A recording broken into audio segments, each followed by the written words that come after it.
Hey guys, what's going on? I want to make a video today and ask you a question. And that question is, are you a gentleman or are you a gentleman? Before we can answer that question, I guess we need to differentiate the two.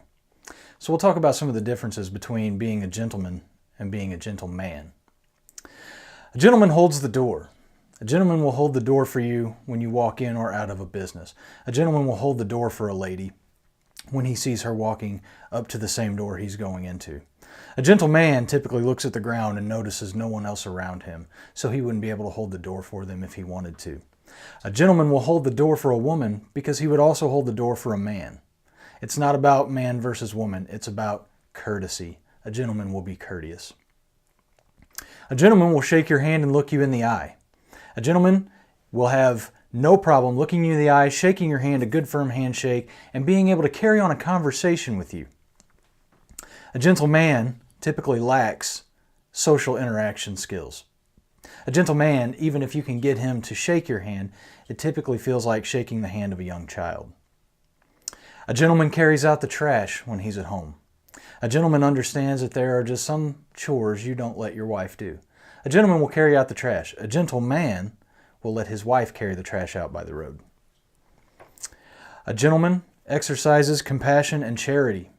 A gentleman is always willing to help those less fortunate than him. A gentleman expects compassion and charity for himself. A gentleman is always appreciative. A gentleman is always willing and quick to let you know how much he appreciates something you may have done for him, and he will make it a point to attempt to pay you back for that act of kindness at some point. A gentleman typically appreciates nothing. A gentleman protects the weak. A gentleman will always protect those weaker than he is. A gentleman, regardless, is always capable of absolute savagery, but never at personal gain. A gentleman waits for a gentleman to come to his rescue.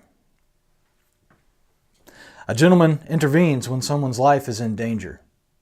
A gentleman is the one standing off to the side recording it on his camera and later putting it on the internet. A gentleman is a warrior poet.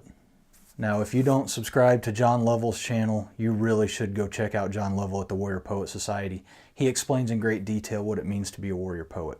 Now, being a warrior poet doesn't necessarily mean that you have to write poetry. Yes, many of them do and have. What being a warrior poet means is understanding the duality of your humanity. Understanding that life isn't always war. Life is always about war and peace and the balance of the two within yourself. Just because a man is a warrior doesn't mean he can't appreciate a sunset. Just because a man is a warrior doesn't mean he can't read the written word and feel moved by it.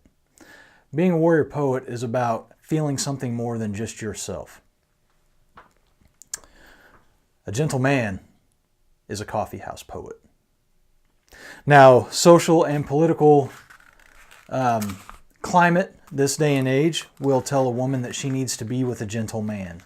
She needs to be with a man who is timid, who would dare not offend someone in the least. And the truth is, a woman will never feel safe or protected with that kind of man. A woman will feel safe and protected with a gentleman. A gentleman does not intentionally insult you, but will do so for your benefit. Well, guys, that is, to me, the difference between being a gentleman and being a gentleman. I hope you guys enjoyed it. If so, like, share, and subscribe. And remember, violence isn't always the answer, but sometimes it's the only answer. All right, guys, I appreciate you watching. Please like, share, and subscribe. And remember, life, what the fuck?